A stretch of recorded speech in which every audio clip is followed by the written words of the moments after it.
नमस्कार बंधु मैंने आज भिडियोटी मीन राशि बहुत गुरुत्वपूर्ण अच्छी। आज भिडियो आम मैंने जाना मीन राशि 2024 एवं सेप्टेम्बर मासटी किपरि रहिबो।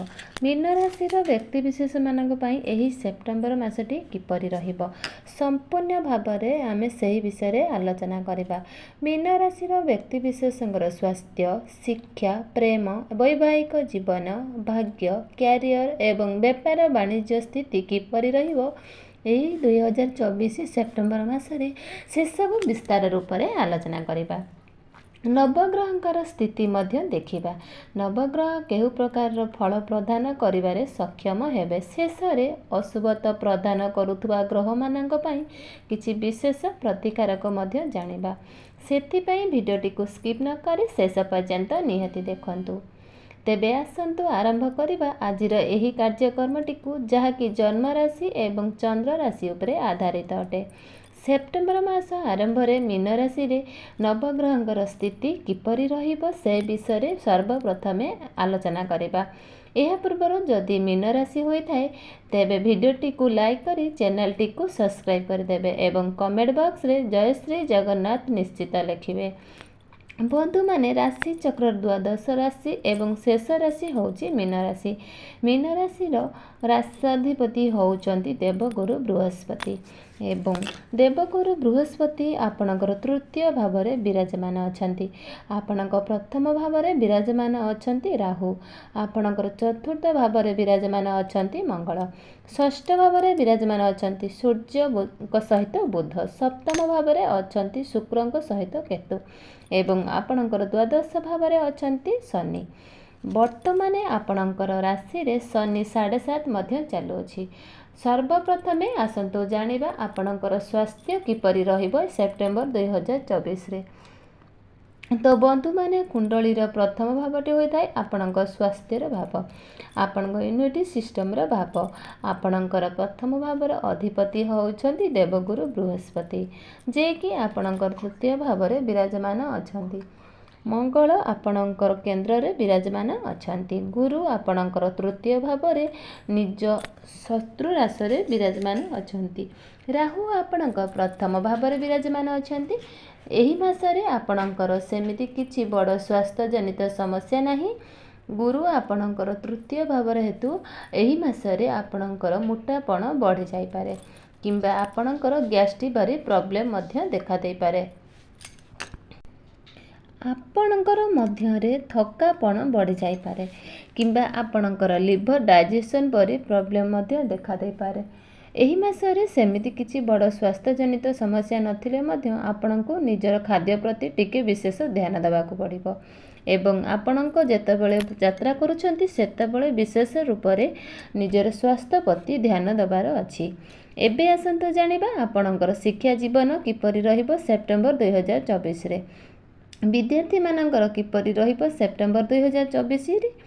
तबे बंधु माने कुंडलीर पंचम भावटी होता है आपणकर शिक्षा क्षेत्र भाव एवं आपणकर पंचम भावर अधिपति होउचंती चंद्रमा जे कि आपणक प्रत्येक 2 दिन रे राशि परिवर्तन करिथांती एवं आपणकर पंचम भाव में विराजमान अछंती सूर्य एवं बुध एवं सूर्य बुध आपणकर पंचम भाव में बुध राजयोग निर्माण करुछंती। तो यही मासरे आपणकर पाठपढ़ा क्षेत्र में किछि बड़ करिपारंती। एही मासरे आपणकर बुद्धिमत बढ़िबो। पाठपढ़ा को नहीं आपण शीघ्र मन रखि पारिबे एवं एही मासरे आपणकर पाठपढ़ा रे बहुत स्मार्ट मध्य रहिबे। एही मासरे आपणकर देखिबा को गले एग्जाम अछि देखिबे विशेष 16 सेप्टेम्बर पूर्व जदि आपणकर कोनोसी एग्जाम अछि तेबे ए आपणक पई शुभ फल प्रदान करिवो। मोटी भाव देखा गले आपणकर पाठपढ़ाटी भल रहिबो। आसंतु एबे जानिया प्रथमर पंचम भावटी पाठपढ़ार भाव हवा सहित शिक्षार भाव हवा सहित पंचम भावटी मध्य होइताय आपणकर प्रेम जीवनर भाव, आपणकर संतानर भाव एवं आपणकर पंचम भावर अधिपति होउछंती चंद्रमा जे कि आपण प्रत्येक 2 दिन रे थरे राशि परिवर्तन करिथांती। आपणकर पंचम भाव में विराजमान अछंती सूर्य एवं बुध। तो मंगल आपणकर केन्द्र रे अछंती एवं गुरु आपणकर तृतीय भाव में अछंती ଏହି ମାସରେ ଆପଣ ଧ୍ୟାନ ରଖିବେ ଛୋଟ ଛୋଟ କଥାକୁ ନେଇକି ଆପଣଙ୍କ ଭିତରେ କୌଣସି ମିସ୍ଅଣ୍ଡରଷ୍ଟାଣ୍ଡିଂ ନ ହେଉ। ଛୋଟ ଛୋଟ କଥାକୁ ନେଇ ଆପଣ ଯେମିତି ଭଲ ରିଆକ୍ସନ୍ କରନ୍ତି ନାହିଁ। ଗୁରୁ ଆପଣଙ୍କର ତୃତୀୟ ଭାବରେ ଅଛନ୍ତି, ତ ବିଶେଷ ରୂପରେ ଧ୍ୟାନ ଦିଅନ୍ତୁ ଯେ ଆପଣଙ୍କର କୌଣସି ମଧ୍ୟରେ ମିସ୍ଅଣ୍ଡରଷ୍ଟାଣ୍ଡିଂ ନ ହୁଏ, ଆପଣଙ୍କ ମନରେ କୌଣସି ବି ପ୍ରକାର ଡାଉଟ୍ ବି ନ ଆସେ। ଏହିସବୁ କଥା ଧ୍ୟାନ ଆପଣଙ୍କୁ ରଖିବାର ଅଛି। ପଞ୍ଚମ ଭାବର ଅଧିପତି ହେଉଛନ୍ତି ଚନ୍ଦ୍ରମା। ଏହି ସମୟରେ ଆପଣଙ୍କର ଦେଖାଦେଇପାରେ ଯାହା ସହିତ ରିଲେସନ୍ରେ ଅଛନ୍ତି ସେସବୁ ଆପଣଙ୍କର ଛୋଟ ଛୋଟ କଥାକୁ ନେଇ ମଧ୍ୟ ଖରାପ ଭାବିପାରନ୍ତି।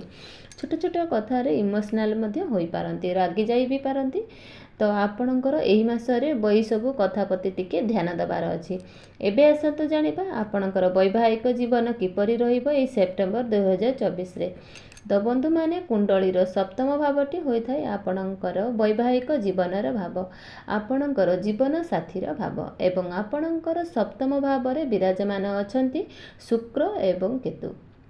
ତ 20-22 ସେପ୍ଟେମ୍ବର ମଧ୍ୟରେ ଆପଣଙ୍କର ନିଜ ବୈବାହିକ ଜୀବନରେ କିଛି ବିଶେଷ ଧ୍ୟାନ ଦେବାର ଅଛି, ଯିଏକି ଆପଣଙ୍କ ମଧ୍ୟରେ କିଛି ଛୋଟ ଛୋଟ କଥାକୁ ନେଇ କୌଣସି ପ୍ରକାର ଆଗ୍ରୁମେଣ୍ଟ ନ ହୁଏ। ଛୋଟ ଛୋଟ କଥାକୁ ନେଇକି କୌଣସି ପ୍ରକାର ଜିଦି ନ କରନ୍ତି। ବୁଧ ଆପଣଙ୍କର ଷଷ୍ଠ ଭାବରେ ବିରାଜମାନ ଥିବା ହେତୁ ଆପଣଙ୍କର ବୈବାହିକ ଜୀବନରେ ସେ କିଛି ନା ଇସ୍ୟୁ କ୍ରିଏଟ୍ କରିପାରିବେ। ତ ହୁଏତ ଆପଣଙ୍କର ଏହି ସମୟରେ ଟିକେ ରାଗି ଯାଇପାରନ୍ତି, ଛୋଟ ଛୋଟ କଥାକୁ ନେଇକି ଆପଣଙ୍କ ଭିତରେ ମିସ୍ଅଣ୍ଡରଷ୍ଟାଣ୍ଡିଂ ହୋଇପାରେ, କିମ୍ବା ଆପଣଙ୍କର ଲାଇଫ୍ ପାର୍ଟନରଙ୍କ ସହିତ ହେଲ୍ଥରେ ମଧ୍ୟ ଇସ୍ୟୁ ଆସିପାରେ। ମାତ୍ର 20 ସେପ୍ଟେମ୍ବରରେ ଆପଣଙ୍କର ବୈବାହିକ ଜୀବନରେ ବହୁତ ଭଲ ରହିବ। ପୂର୍ବରୁ ଆପଣଙ୍କର ବୈବାହିକ ଜୀବନରେ ଯାହା ବି କିଛି ସମସ୍ୟା ଚାଲିଥିଲା ସେସବୁ ସମାଧାନ ହୋଇଯିବ। ମାତ୍ର 20 ସେପ୍ଟେମ୍ବର ପୂର୍ବରୁ ଆପଣଙ୍କର ବୈବାହିକ ଜୀବନ ପ୍ରତି ବିଶେଷ ଧ୍ୟାନ ଦେବାର ଅଛି। ଏବେ ଆସନ୍ତୁ ଜାଣିବା ସବୁଠାରୁ ମହତ୍ତ୍ୱପୂର୍ଣ୍ଣ ଗୁରୁତ୍ୱପୂର୍ଣ୍ଣ ବିଷୟ, ଆପଣଙ୍କର ଭାଗ୍ୟ, କ୍ୟାରିୟର, ବେପାର କିପରି ରହିବ। ଏବଂ ଦଶମ ଭାବର ହୋଇଥାଏ ଆପଣଙ୍କର କ୍ୟାରିୟର ଭାବ, କାର୍ଯ୍ୟକ୍ଷେତ୍ରର ଭାବ। ଆପଣଙ୍କ ନବମ ସ୍ଥାନର ଅଧିପତି ହେଉଛନ୍ତି ମଙ୍ଗଳ। ମଙ୍ଗଳ ଆପଣଙ୍କର କେନ୍ଦ୍ରରେ ବିରାଜମାନ ଅଛନ୍ତି, ଆପଣଙ୍କର ଚତୁର୍ଥ ଭାବରେ ରହି ଆପଣଙ୍କର ଦଶମ ଭାବକୁ ଦେଖୁଛନ୍ତି। ତେବେ ଆସନ୍ତୁ ଭାଗ୍ୟ ବିଷୟରେ କଥା ହେବା।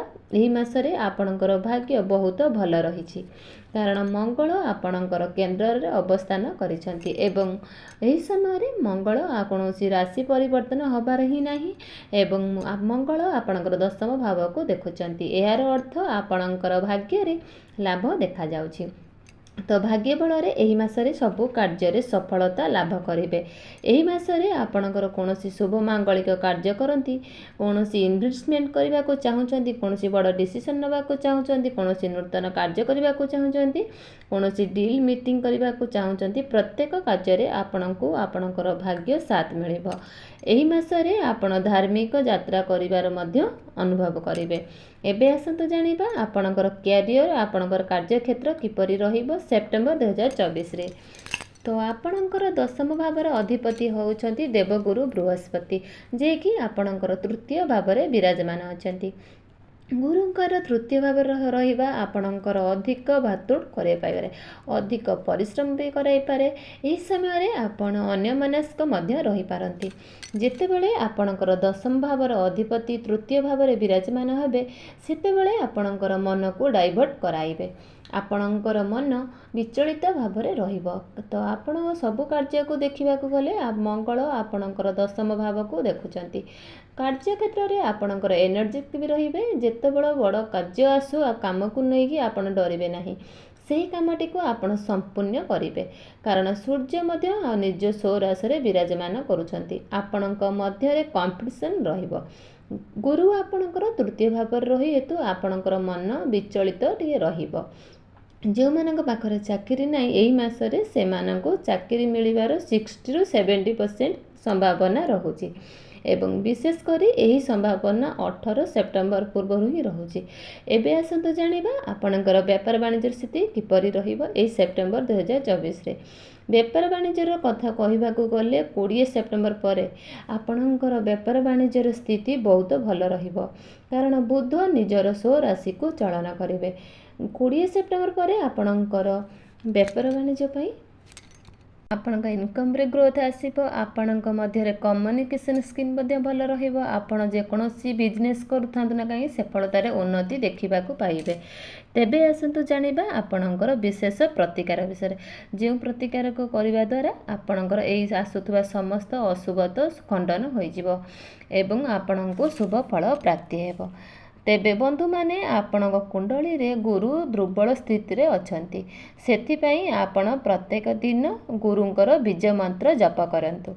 ଓଁ ଗ୍ରାଂ ଗ୍ରିଂ ସହ ଗୁରୁଭେ ନମଃ। ଏହି ମନ୍ତ୍ରଟିକୁ ପ୍ରତ୍ୟେକ ଦିନ 108 ଥର ଜପ କରନ୍ତୁ।